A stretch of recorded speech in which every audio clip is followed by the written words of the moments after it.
Hi, Gail. Hey, Steve, how are you? Good. Excuse me while I snack. Oh, no worries at all.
Hi, Jim.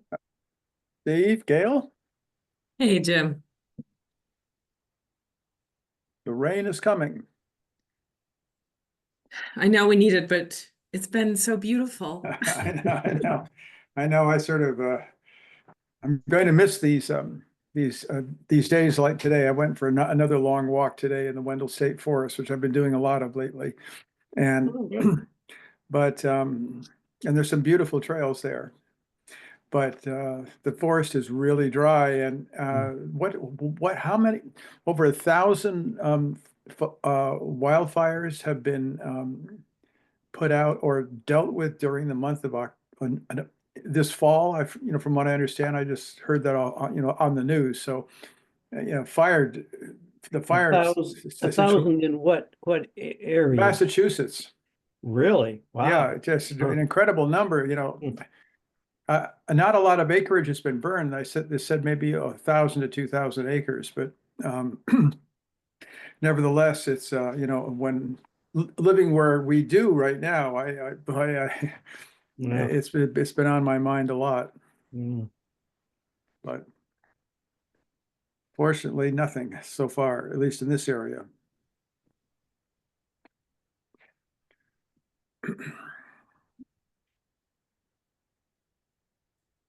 Well, I heard they had a brush fire on the UMass campus the other day up near the Yikes. observatory. Oh, really? Yeah. Again, it was a couple of acres, but they brought in a lot of I bet they did. people to Yeah. fight it, and they didn't have a hydrant nearby, so they were using the Pelham tanker truck to tank water to it, Hmm.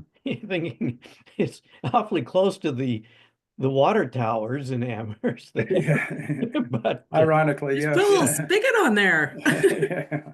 Yeah. Yeah.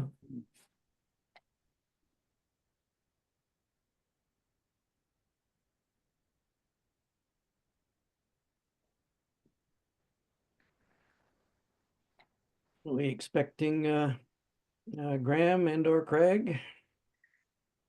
Craig's always an unknown. I was well, I didn't hear either way from Graham, but I think he's coming.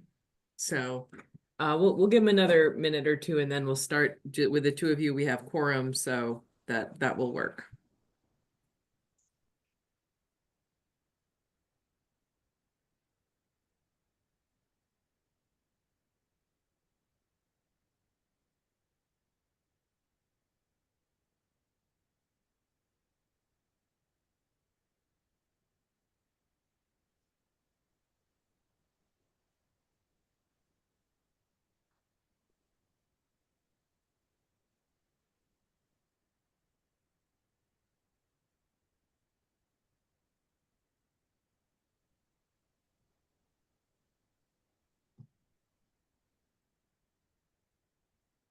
While we're waiting, Gail, there's something I could ask you about. Sure. I saw on the select board agenda for last night's meeting that there was an item about a credit card and then a Zoom account. And I was going to watch the meeting and I forgot, but I thought, I wonder if they're getting a town credit card, which they used to have. And if so, this could be useful for us for you charging the security monitoring, which you're having to put on your own credit card now, which I think is not, that's not a good business practice for No, no, it's not. people to be We have using no their other way to personal do it, cards and then so. getting reimbursed. It's just not the way we Yeah. should run things. And of course, Gabe Volker is now the acting town administrator, and she was the treasurer. She would know how to go about this. So I say I don't know any more than it was on the agenda, but I thought it might be worth following up on that.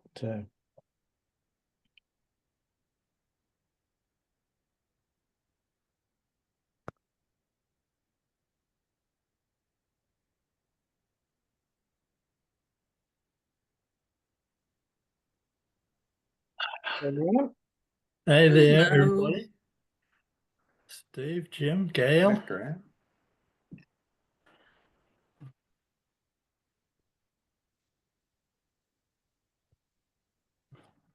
I'm just making a little note here about the credit card. Okay.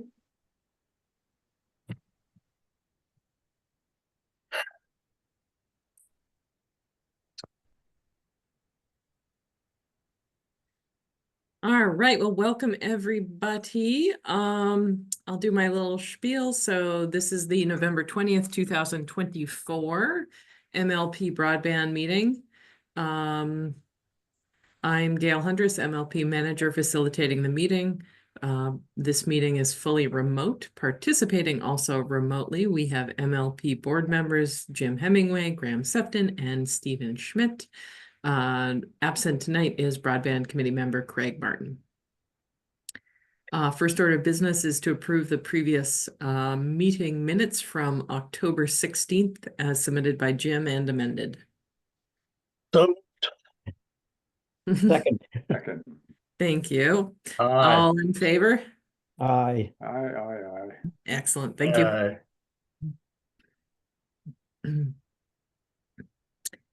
All right, first item is hut report. Graham, anything Well, exciting?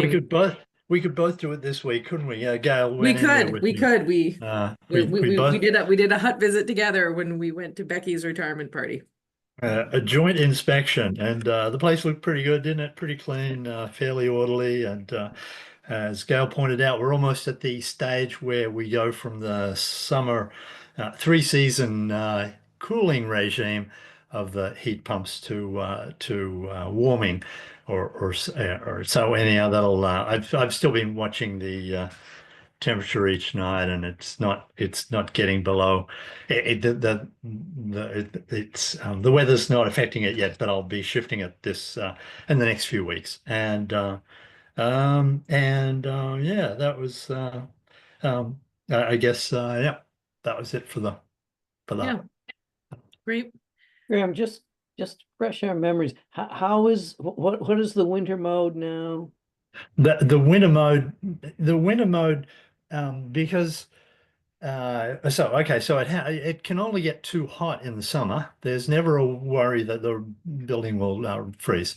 In the wintertime, there is a possibility if it went down to -5, that the heating by the equipment in the hut isn't enough to overcome that coldness. Now it doesn't. I've watched it sometimes. It doesn't take it down very far, but you don't want it to be freezing in the hut. Someone might leave their Coca-Cola in there or something like that. Yeah. So anyhow, you don't want the stuff to get too cold. So therefore, that's the reason for shifting it. But so far, the heating equipment and the level of insulation of the hut is totally keeping the hut just a few degrees below our set point, which is 68 right now. So.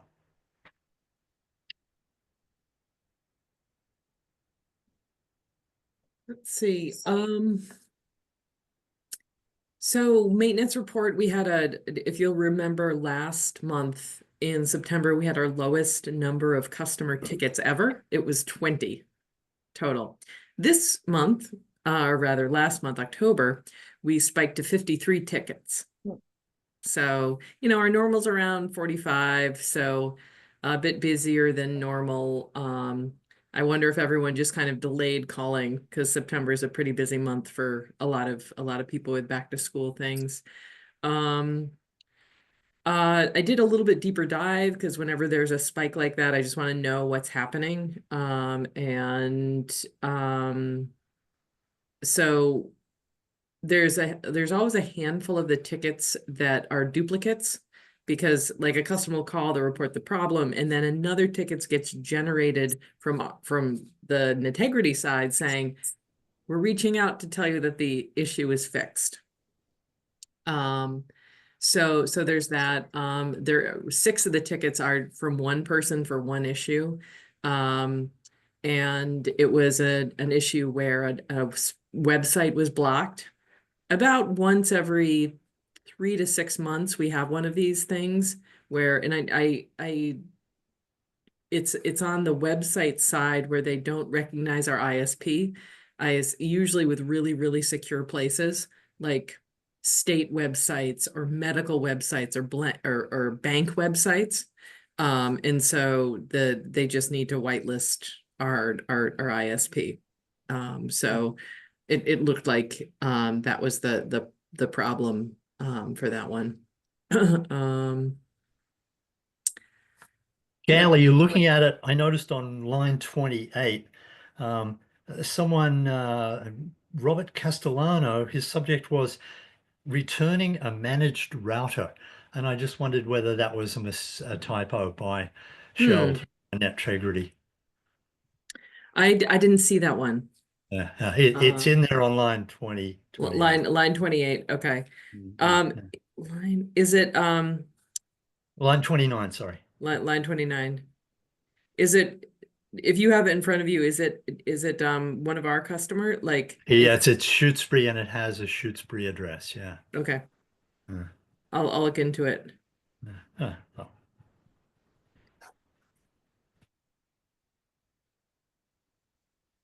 So I looked at, inspired by Gail's dive into, and she told me some of the things she found with the repeat, the more problematic single problems, yeah, and there were 13 actual service problems out of the 53 tickets. There were about 13. There were about 22 internet router issues, which is, this more general thing of it's going slow or or there's something wrong with it. What could be wrong with it? And the best, as we know, the best they can tell you is to turn it off and turn it back on after 60 seconds later. And then there were 16 of them, which were customer service and administrative tickets, which is pretty average. People who are turning things on or off for the season, or they have something or other. So yeah, it was 13 actual service problems. People with no dial tone, for instance. I call that an actual problem. Yeah. Another router thing that Graham reminded me that we should talk about is that, a couple of us on the committee, and we have one to a community member at large, are using managed routers, kind of as a trial period to see if they work. And Graham, I looked into like our invoices that come monthly. We're not paying any extra for those. So But I'm ready to. I want to. I'm feeling that my trial is over. I'm ready to buy the router off of Shell, and pay the whatever it is, $2.50 a month extra for the extra service. And I would suggest, as other people decide whether they like their U6 router or whether they want to go back to their Linksys router. Because I think that I did propose it initially as a trial, and that doesn't sit well with me that I continue to get an advantage that I'm not paying for. So that's my No, I'm definitely wanting to buy mine and to pay. And now that we're going to the library, now the library is purchasing the managed router service, then there'll be a slot, a service category that obviously I can say yes, I'll be one of them. So yeah, don't know how the rest of you. Jim, do you still have? Do you have a U6 or are you back in some Yeah, other yeah, router? I have a U6, but I don't have any need for the management part of it, as you can probably guess. So, Yep. um, um, that, what can I say? Um, it does perform better than the Linksys router. I can tell, especially when downloading big files and things like that. Its processor is a little bit stronger, I think. So there's some there's some not significant differences, but noticeable differences between the two. But then again, you'd expect that because one's a commercial router and the other one is not. And it's Wi-Fi 6, so it's a And little it's bit one fancier. and it's Wi-Fi 6. So the Linksys were running on Wi-Fi. Wi-Fi 5, they Five, call it. five. Yeah. Yeah. Unrelated to 5 gig, it's just a series of numbers. Yeah. Yeah. It's gone up to 7 now. Ah, okay. Um, well, I have the U6 or whatever it is. Also, I sat on it for over a year after I got it and finally thought, well, I should try this thing out. And for anything I'm doing, I have not noticed any difference. I thought, the speed I was getting before was so incredibly fast that um, files that I would have to like set the computer to download overnight in the past when, using the satellite or whatever. Suddenly it's downloaded before I even notice it started with the Linksys. So it's, if something's downloading in 8 seconds instead of 10 seconds, I'm uh, not really noticing. Steve, do you recall whether it was so straightforward to install the U6 that did you need to phone their customer service or not even? I did because being a probably something that was packaged for commercial installers as opposed for retail sale, there was no quick start guide or anything with it, and it just had this little sticker that had the various numbers for it, and I didn't know which one was the password to use. I was Hmm. trying to use the one that's the admin password, and I so remember that. Yeah, I remember that being obscure. Yeah, yeah. yeah. And they needed to register your service anyhow. So so Okay. that's the answer that I was curious that Yeah. yeah. Yeah. So I called and they said, "Oh no, what you got on that?" And then I'll use that one, this WPA number. And so I entered in and I was fine. So that's the extent of And any you had support to on. also, yeah, and your SSIDs also had to change a little bit, right? If you had many things on Wi-Fi, instead of there being two different Wi-Fi channels, the 2.4 and the 5, you only have one. So did you notice that you had to change the names of your signal? Oh, well, each device I had to change it to the new Oh yeah, yeah, router, but yeah. Yeah, is this Yep. is this one of the big differences between the Wi-Fi 6 is that there's only one channel always? I don't know that that's how they all do it. They could all Yeah. do it how they want to, but the logic um, the logic is probably that the router can know which is the best channel to be on right now for interference and for how far away you are and the signal strength. So I suspect that's an interesting question, Gail. I don't know whether all routers do that. The one thing that I have noticed in looking at router diagnostic stuff over the last few years, as we've been interested in it, is that there are more and more router companies, good credible ones that say, hey, if you have a really busy Wi-Fi, household, then once a month you should consider turning it off and rebooting it, just the power cycling, because routers have memory and registers and things that get tied up, cache memories, and they say, it's not a bad thing to do. So they weren't saying that, a year and a half ago, except in just a few places where people were saying, oh yeah, clear the thing down once a month. So if you're not a busy household, if you don't have 20 things connected, it doesn't matter. You wouldn't notice it. So. Yeah. Okay. So yes, I agree that we should start moving towards the different payment tiers of service.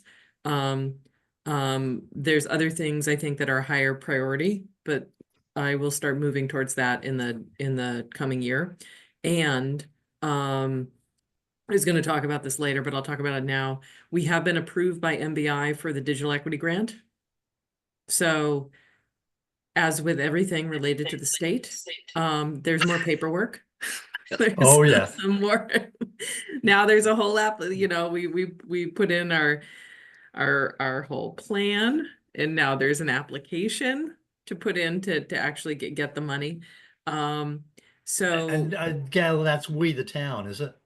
When you said we have been approved, is that we Shutesbury or we the MLP? MBI doesn't really distinguish, and Okay. so we applied as Shutesbury Net as the MLP. So it is, the money is going to come to us, not the town. Okay, good to know. I Yeah. mean, technically, I assume it's state money. I assume it's going to the state. Well, it's state money coming from federal money. Yeah. Yeah. But Has it already been handed down by the feds? That's the question. Is it in the state coffers at this point? I hope. Because. Ah, Yeah. ah. True, very true. Yeah, I Yes. don't. I assume that it was because they pre-allocated. I don't know what the language is for us for that Yes. 56 or Okay. 57,000. Like they said, this has been set aside for you, Shutesbury. All Okay, you gotta that's do real money. Okay, is state is money. jump through the hoops and do all the things. So that's Cool. But the I mean, next step. the state money that goes to the town is an electronic transfer that goes into a specific town account or state State funds. things. Yeah. So we just need to make sure it gets from that sort of Like bucket interim account. into the MLP, Mhm, right into the mhm. MLP. So We're rich guys. what's the dollar figure, Gail? It's like 56 or 57. The towns can get up to 100, but because we're so small, I doubt they're going to increase that for us at all. But we'll see. And then, of course, the question is, what do we spend it on? That is the big question. I just got the email today saying MBI approved it. So I have not done a deep dive into the whole application. Like, what exactly do we need to specify, or can we just kind of be vague about, like, we'll follow our plan and we'll do this and this, and then we get the money. I assume that it's going to require details, knowing, how these things usually go of like, okay, how are you going to spend the money? Give us the estimate, show us the, like, like purchase orders or something, quotes for what you intend to do with this this money. So after I get into that application a little bit, I will either combine the, hey, how do we want to say we want to spend the money meeting with one of our regular meetings, or we may have like a separate special one if it's really in depth.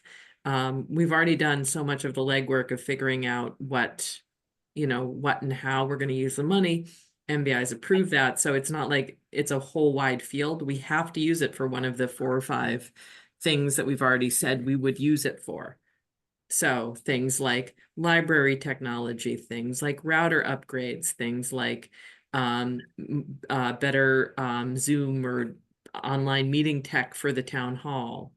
And if we wanted to hire like a digital navigators or something like that for helping out our elderly population.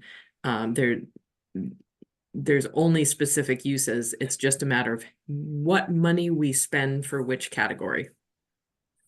A digital navigator, who is that? What is that? So a digital navigator is a person that helps other people learn well and navigate technology. So they would sit down with people, either visiting their home, or people bring their laptops into a public place like a library, and the digital navigator helps them do things like apply for SNAP benefits, or apply for a job, or figure out how to pay their phone bill online. Okay, got it. Yeah. Yeah, I'm trying to remember from everything we've talked about over the past few years. Can any of this go towards supporting the reduced fee for the limited means subscribers? Yeah. No. No, okay. No, because you don't, they want to see things that are a one-time cost here, not a evergreen Okay. subsidy. I was just thinking, I mean, that sort of fits into digital equity. Yeah, yeah, it does, but not for this yeah. grant. That's that Okay. they prefer not to have that. Yeah, they don't like recurrent things, they like capital things. Yeah. So, yeah, so we'll keep talking about that. And let's see. And a similar I'll give a quick debrief whenever you want me to, but it fits into digital equity in a way. Village Neighbours invited me. I'm a volunteer for their tech staff. There aren't many of us for 4 towns, and they invited me to to talk at their board meeting. And of course, my most interesting support thing that I can think of for people at the moment inexpensively is managed routers. So anyhow, when is this a good moment, or Yeah, why don't, as long as we're talking about it, why don't you yeah, go for it and tell everyone what you okay. figured out from your meeting with them. Yeah, the 3-minute précis on it is that Village Neighbours covers 4 towns. Interestingly, they do. New Salem has managed routers through West. What do they call it? Westfield. WGE Westfield, yes. And I suppose Wendell does too. I haven't spoken to anyone in Wendell, but it's possible that they do. But New Salem is in a 10-year contract with Westfield, and it's considerably more. It's like 25% more than what we pay. Not just because of managed routers, but there's a different deal there.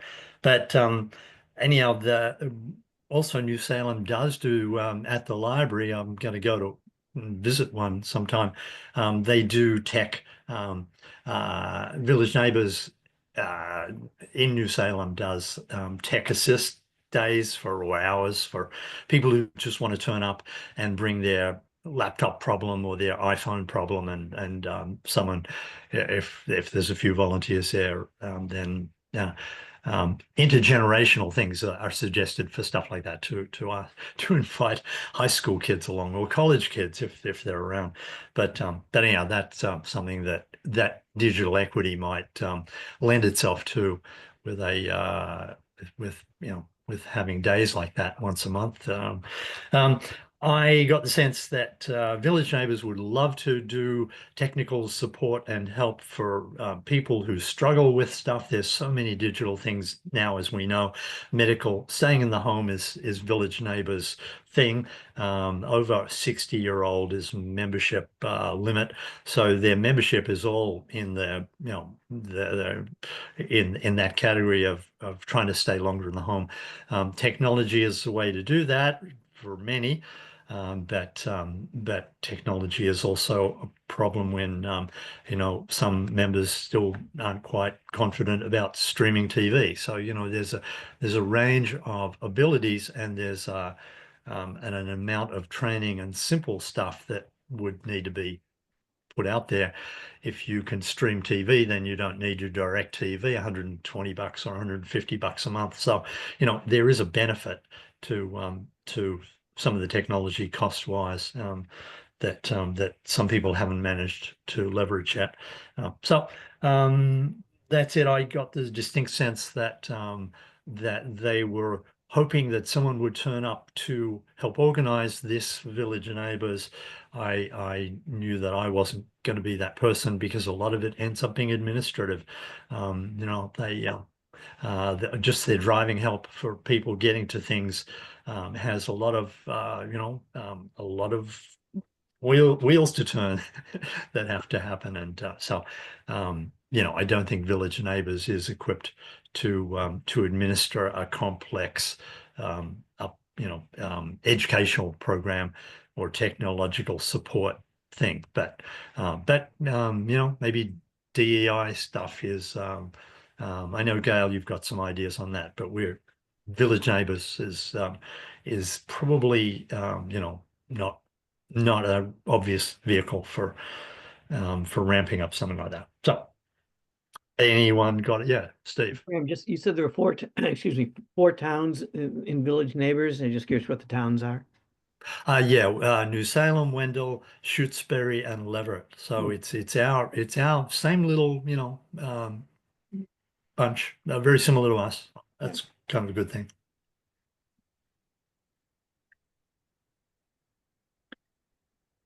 Yeah, I still think it's a need. And I think it's also something that as a ISP provider, we can only go so far of I think helping people connect their devices, anything with Wi-Fi in their home. That's kind of like the limit of, we don't even do that now, but in a more personal way, we could do that. But then there's all this other stuff of helping people with other pieces of technology, like fixing their email that is way beyond what we would want to get into, but it's certainly a need. So.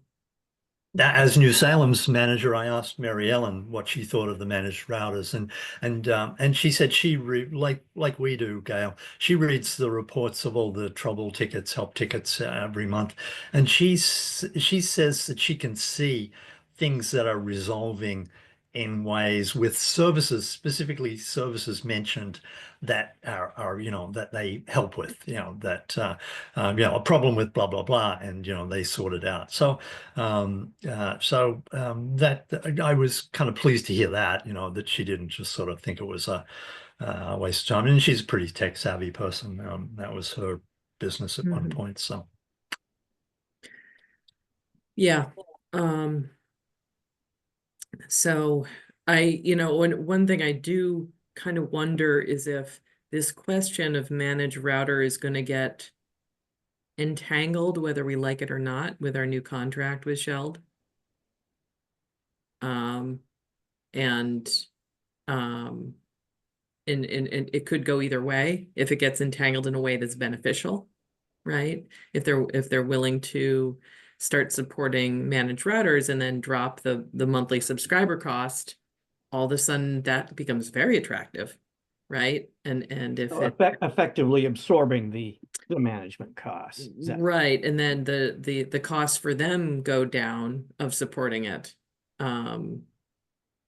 Too, with managed routers, it's like, like there's less tech time. I don't know what their structure is, the agreement that they have with Integrity on that of if it would actually be a cost saving for them as well to get a managed router. So that's going to be I think a conversation to have with them.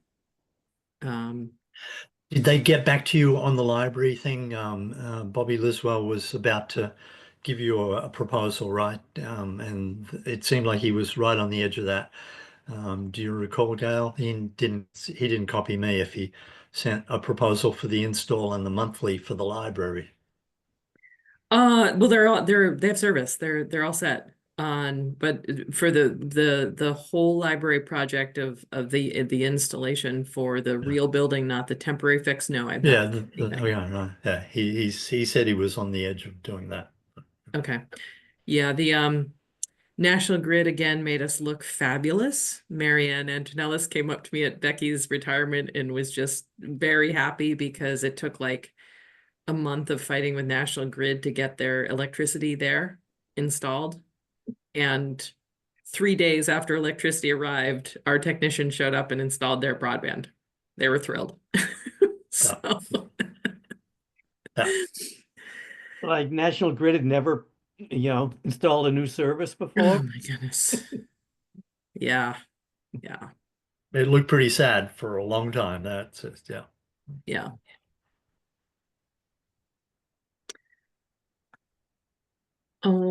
Okay, so financially, we're still in good shape. Currently, as of this moment, we are $18,825 in the black. So we're fine. We've have an income of around $88,000 and expenses of close to 70. Let me just, as I remember from last month, said Gail Weiss had already put the $45,000 into the stabilization fund for this year, which typically she doesn't do until spring. So Correct. Correct. And so that's the major expense here. almost half of our expenses is money that's not really an expense. It's just we're Right. moving it into our savings account, sort of. So Right. And you can see it right here. Taken out. over half of our expense so far. Yeah. Yeah. I'm not sad that happened because that capital stabilization fund is getting great interest. Yeah. It's really good. So we are instead of having that money just sit there and do nothing, we're earning good interest out of it. We're getting what is it? 2.4%. So, way better than the like point whatever that it gets if it just sits in our account. So no complaints about that money not being available for us right now. No, I was just saying, but that Yeah. explained why we our expenses were so close to income at this point.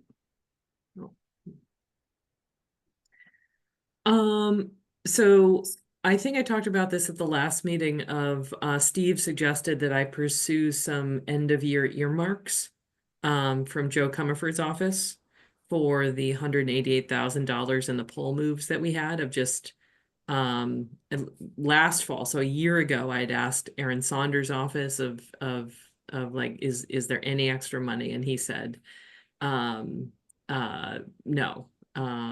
And we also asked the MBI at that time, and they said no as well. But anyway, a couple months ago, I asked Joe Comerford's office about earmarks. They were really responsive. They said, the budget is tight this year. Why don't you ask MBI? So I asked Michael Baldino, the director of the MBI, for, is there any way that there's any money available for this? He said none of their current funding, including the BEAD monies, cover anything close to this. It's not expansion, right? So it does not fit into their kind of like approved uses for any of the money that they have. He suggested I reach out to Sean Cronin at the Department of Revenue to see if there's anything there, and the Division of Local Services. So I did that. Sean said there's no funding from their department. He was pretty like curt about it. He's just like basically a one sentence no. He said no, it's up to the town to fund it, period. So he directed me back to Aaron Saunders' office. So a big circle, we just went in a big old circle. But at Becky's retirement party, Elena Cohen is the district manager for Comerford's office, and I was able to have a live conversation with her, and she explained a little bit further of what's happening with earmarks, and she said that There's 25 communities in the district, and the way that they work it is they try to spread it out over all of those communities. And so try to gain some like fairness and equality of who's getting the money. There's a lot of communities that have actually never gotten earmark funding, and Shutesbury in the 2022 Economic Development Bill got $200,000. So she said, we're kind of not gonna give much or anything to Shutesbury right now because you just got this huge thing. So in the name of fairness, you're kind of not eligible, especially for something that's not an absolute critical need. Where, you know, our coffers are really low, but we're not like about to go bankrupt. So I appreciated her explaining about their process a little bit more and why it's just not gonna happen. So it was a good try, but it went nowhere. We tried. We tried. Who is Good this? job. Who is this again? Sorry, it's Yeah. her name is Elena Cohen. Elena Cohen, and she's Joe Comerford's district manager.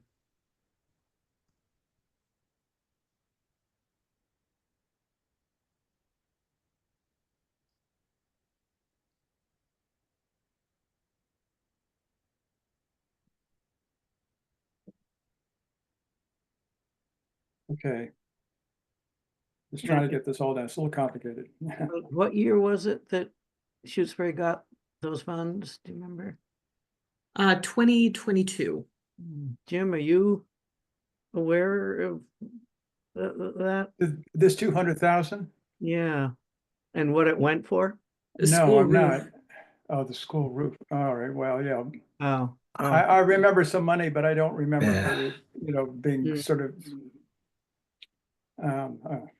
okay, They, school roof, all they right. divvied it around, yeah. The school Yeah. roof sounds like one of them. Yeah, and that's a big one too. Yeah. It's Yeah. big. That's a lot of money.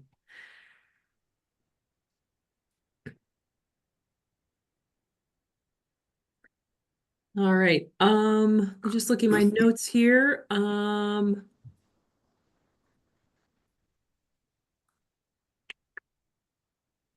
Oh, so I got the grant application in by the deadline for the National Digital Inclusion Alliance Trailblazer Awards. We'll see. Wow. Does that make a word, an acronym? The NDIA. Oh, well, of course. Yes, the NDIA. So we'll see if we got that. It was yeah, I mean I felt a little bit not silly, but I don't know, like some imposter syndrome or something even applying, because it's like cities like Des Moines, Iowa are like getting these awards, right? Of like 100,000 people, and we're like, yeah, we're like 1,800 people, but we're still doing it. I think that makes us more of a trailblazer. I mean, granted, Leverett was the real trailblazer It's true. on this, but we I think it's more significant when a little place does something, you know. Des Moines, Iowa probably has full-time staff just to do that sort of work. We Yeah, well, I was annoyed by that one of they had like this whole rubric for the application, and they're like one of the ways that you can like get the points is, do you have a full-time staff dedicated to digital equity? I'm like, we don't even have a full-time staff running the network.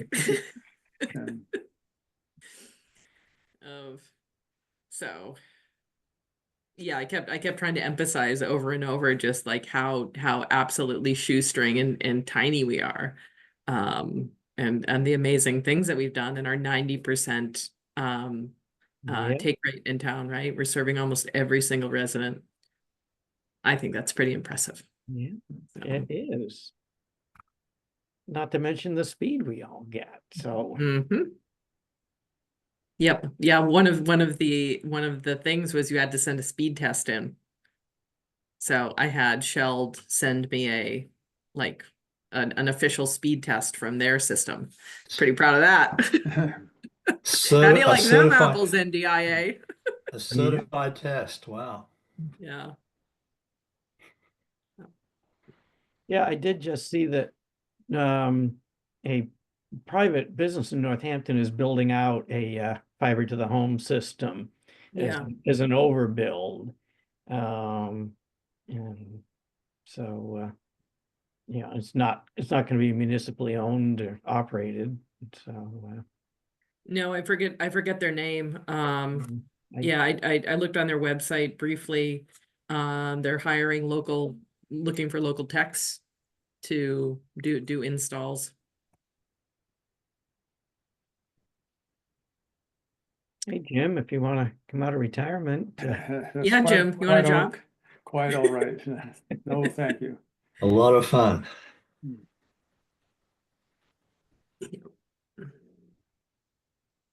All right, well, that's pretty much all the news that I have. Kind of next up in the queue of what are the next projects happening is working on the digital equity grant with MBI, or it's the application rather, to actually get the money. Working on our fiscal year 26 budget draft. Believe it or not, it's time again, time to start working on that. Our meeting with the FinCom has been set for February, I believe. So, next month, for next month meeting, I'll be submitting a draft for all of you to look over. It's no big changes this year, except for making sure that revenue is separated out from the expenses so we don't have the debacle on town floor. And what else? I'll be reaching out to Sean Fitzgerald before the end of the year about our contract renewal, just having that initial conversation. Assuming, well, not assuming, but asking, like, would they like to talk about a contract renewal? And can we, come up with a arrangement that's going to work for both of us, without having to go through the whole bid process, with a contract extension, if the terms are favorable. And also, working on the broadband manual update. So we have this long, like 50-page manual that I keep of all of our operations. The departure of Becky Torres reminded me that we need to keep that up to date, for succession planning, so that if something happens to me, or I need to, stop doing this job, that the network won't be left in the lurch, and we have something to hand to somebody incoming to say, here's all the important things to know about our network and what needs to happen.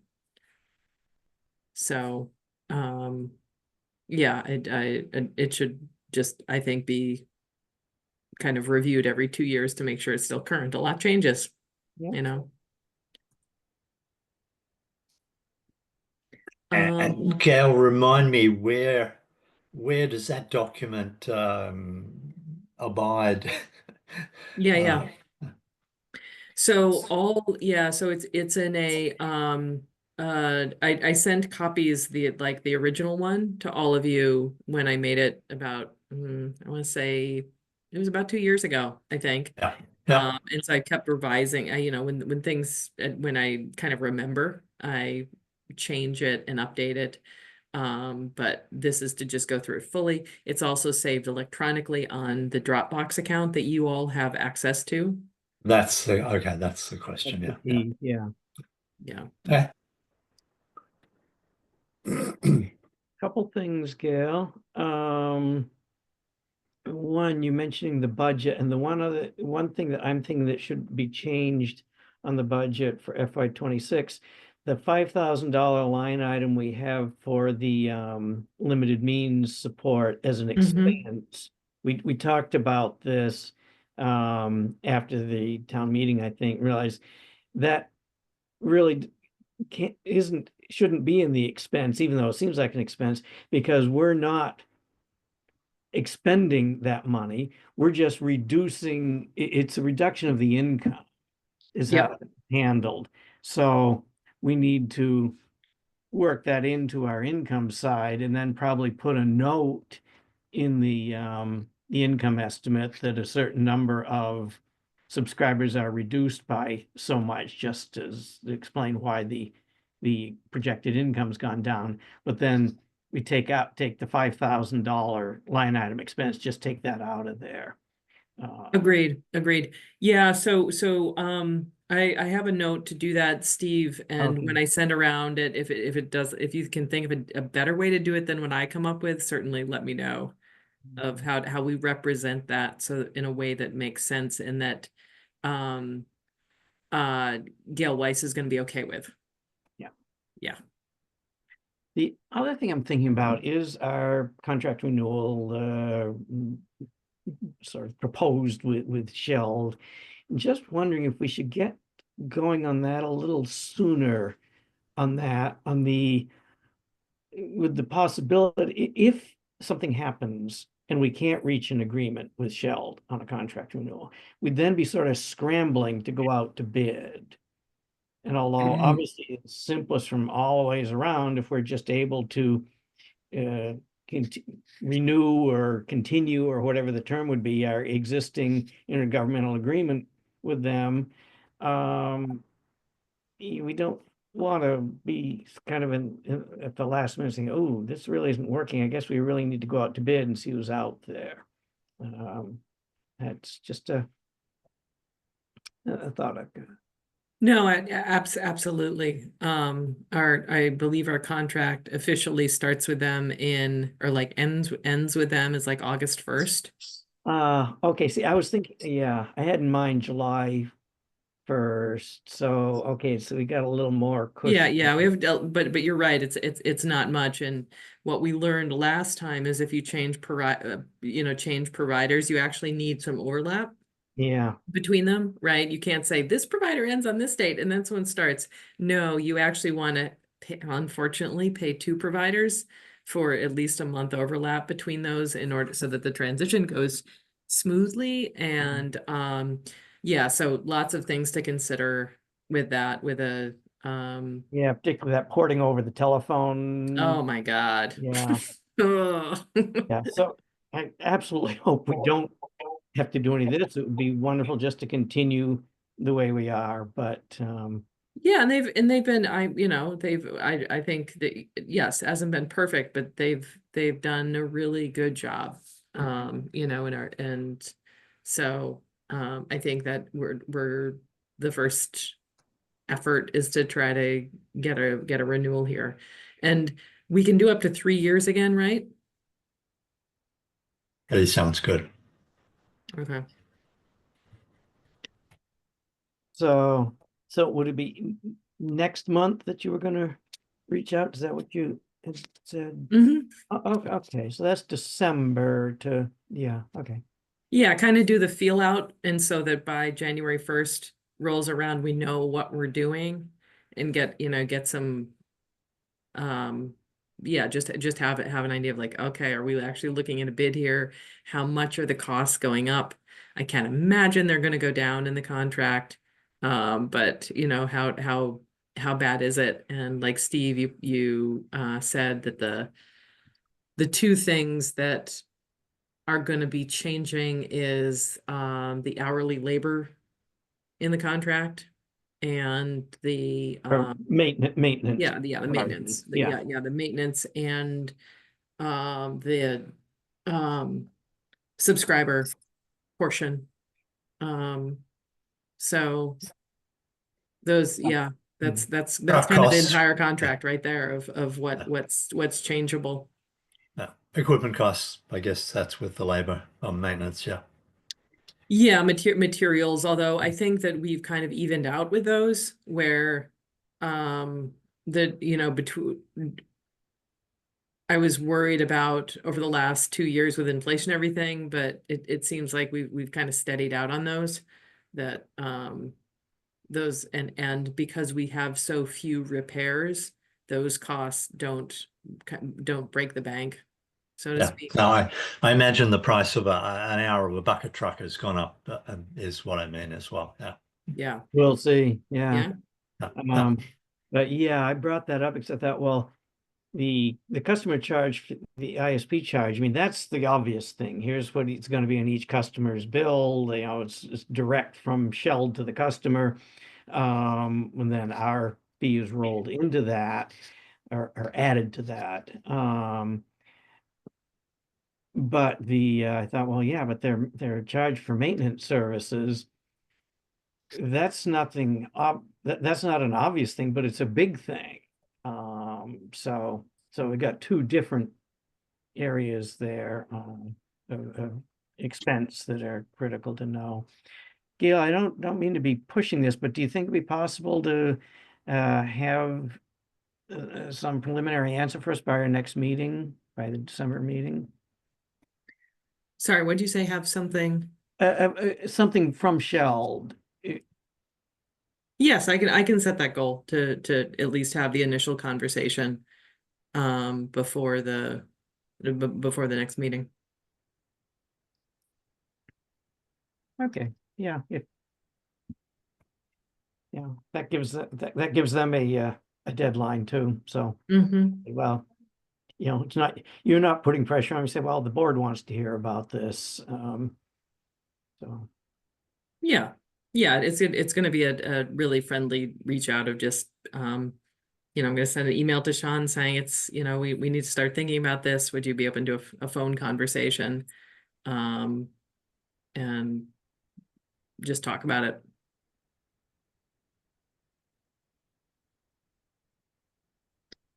So, all right, anything else?